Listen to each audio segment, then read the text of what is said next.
Assalamualaikum warahmatullahi wabarakatuh.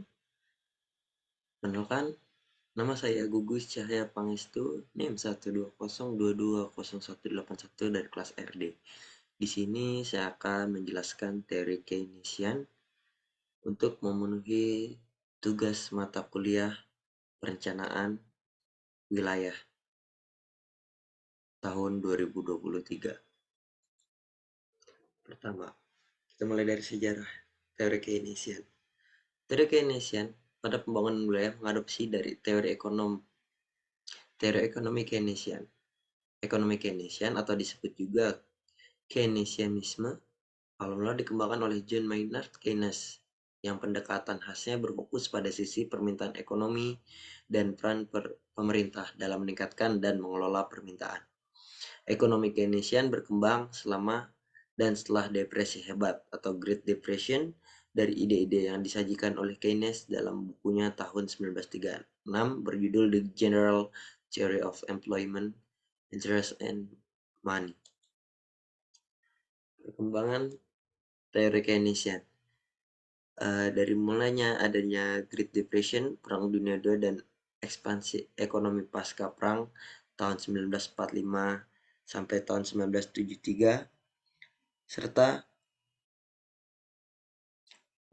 kemudian kehilangan beberapa pengaruh setelah guncangan minyak bumi dan stagflasi. Dan setelah adanya krisis keuangan global, muncul teori baru atau pemikiran baru yang biasa disebut dengan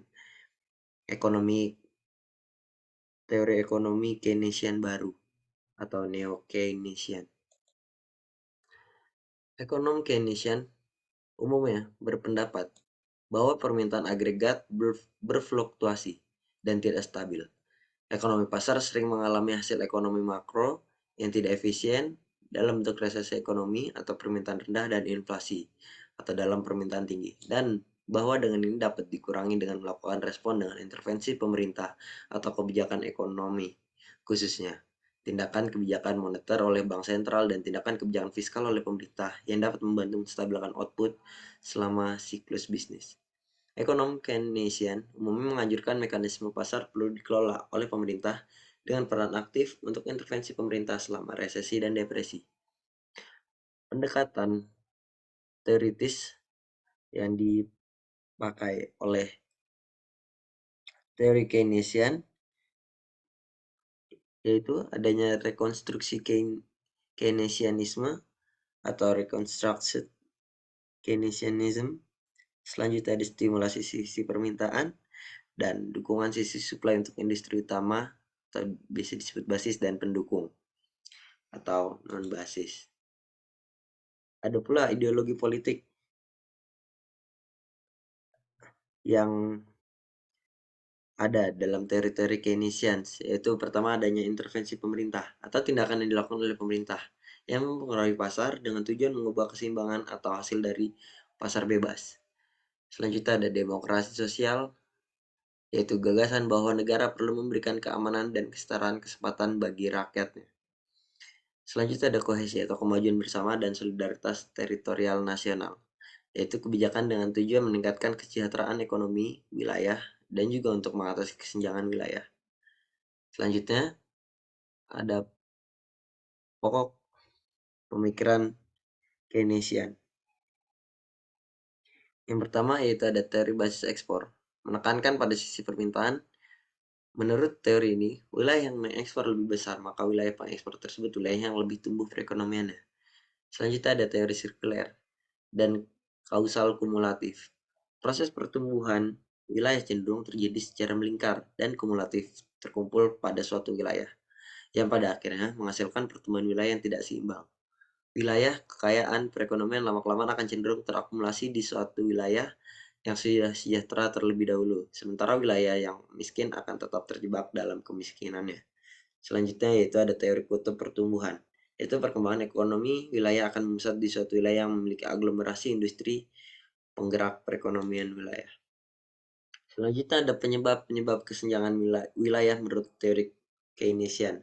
Pertama, adanya deregulasi dan liberalisasi pasar.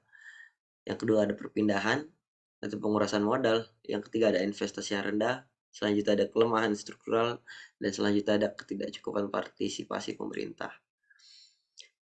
Yang selanjutnya ada penyebab kesenjangan wilayah lagi di sini adanya kebijakan-kebijakan yang bisa diambil atau tindakan atau upaya yang bisa diambil untuk mengurangi penyebab kesenjangan wilayah itu kebijakan proaktif di tingkat wilayah itu fokus pada mengatasi masalah sebelum masalah muncul.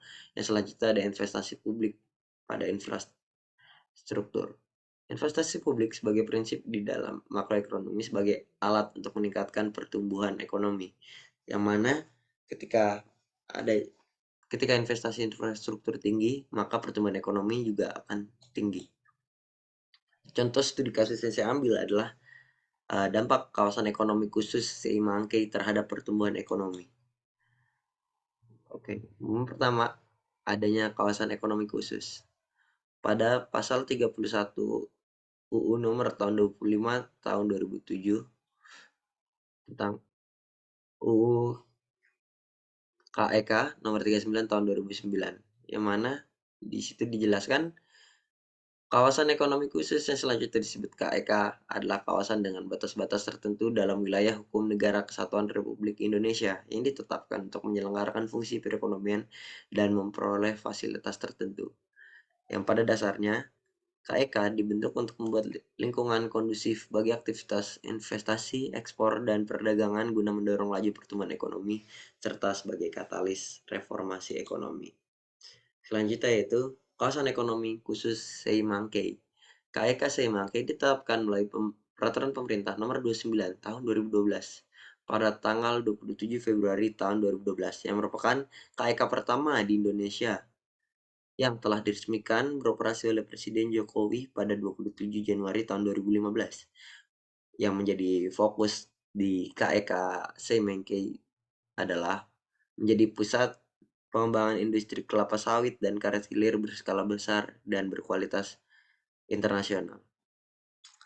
KEK Semangkei berada di Kabupaten Simalungun, Sumatera Utara, yang mana bisa kita lihat di peta, merupakan letak KEK Semangkei sendiri bisa dikatakan strategis, yang mana dekat dengan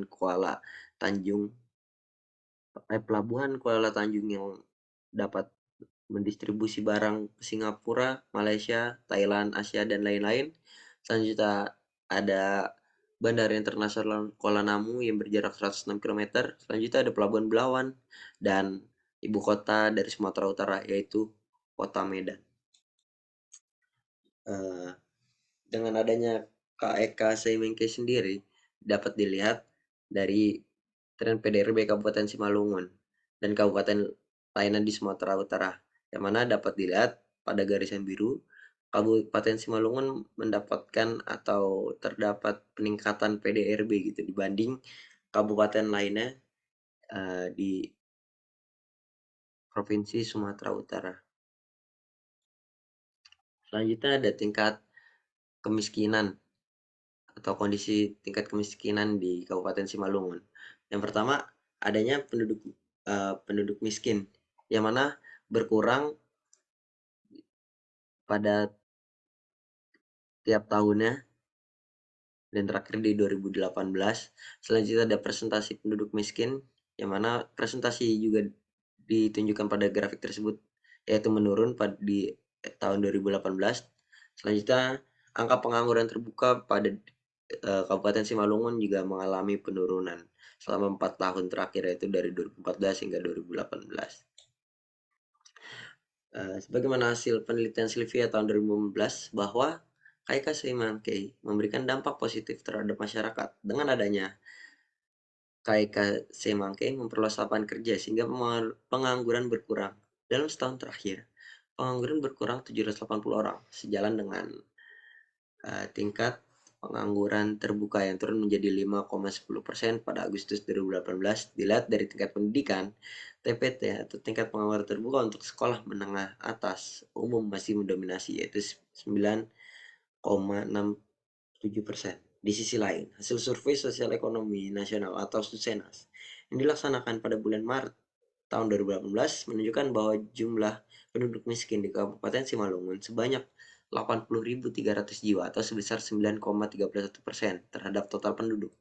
Kondisi ini memperlihatkan bahwa jumlah dan presentasi penduduk miskin di Simalungun mengalami penurunan, di mana kondisi Maret 2017 jumlah penduduk miskin sebanyak 91.350 jiwa atau sebesar 10,65%. Ada penurunan jumlah penduduk miskin sebanyak 11.050 jiwa dengan penurunan persentase penduduk miskin sebesar 1,34 poin. Selanjutnya, kesimpulan. Menurut teori Keynesian, perkembangan wilayah tidak lepas dari intervensi pemerintah agar tidak ada ketimpangan antar wilayah. Salah satu pendekatan untuk memperbaiki wilayah yang tidak unggul menurut teori Keynesian adalah kebijakan proaktif di tingkat wilayah. Dan ada beberapa kebijakan pengembangan wilayah untuk mengatasi kesenjangan yang diterapkan di Indonesia, antara lain adanya desentralisasi kewenangan atau di Indonesia disebut otonomi daerah. Selanjutnya ada investasi infrastruktur. Selanjutnya ada nasionalisasi industri, serta adanya pembangunan kawasan-kawasan industri seperti contohnya adalah kawasan ekonomi khusus Seimangkei, yang mana dapat berperan aktif dalam peningkatan pembangunan dan peningkatan ekonomi di Kabupaten Simalungun. Sekian presentasi dari saya, kurang lebihnya mohon maaf, saya tutup.